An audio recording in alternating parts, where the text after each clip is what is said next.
আসসালামু আলাইকুম সবাইকে, জুম্মা মোবারক। চিংড়ি মাছটা কষানো হয়ে গেছে। এবারে এই শাকটা দিয়ে দিব, কুমড়া শাক। এটা হচ্ছে আমার ছাদ বাগানের কুমড়া শাক।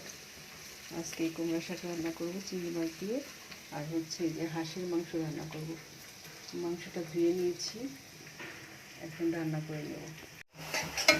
নিজে কষ্ট করে গাছ লাগিয়ে এরকম শাক খাওয়াটা অন্যরকম একটা তৃপ্তি, অন্যরকম ভালো লাগে কাজ করে।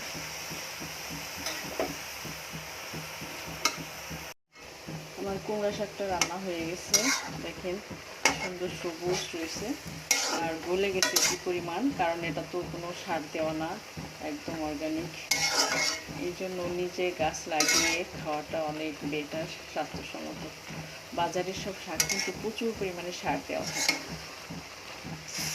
আর যে কোনো শাক জোরে জাল দিয়ে রান্না করলে শাকটা কিন্তু সবুজ থাকে, আস্তে জাল দিয়ে রান্না করলে শাক কিন্তু একদম হলুদ কালচে কালার হয়ে যায়, ওটা খেতে ভালো লাগে। শাক অনেক দ্রুত রান্না করতে হয় এবং জোরে জাল দিতে হয়। মশলাটা কষানো হয়ে গেছে, এবার মাংসগুলি দিয়ে দেবো। হাঁসের মাংস যত ভালো করে কষানো হয় তত ভালো লাগে। পরিমাণ মতো মশলা এবং ভালো করে কষাইতে হয়, তাহলে হাঁসের মাংসের টেস্টটা আরও বেড়ে যায়। মাংসটা কষানো হয়ে গেছে, এবার আমি প্রেশার কুকারে দিয়ে দিই।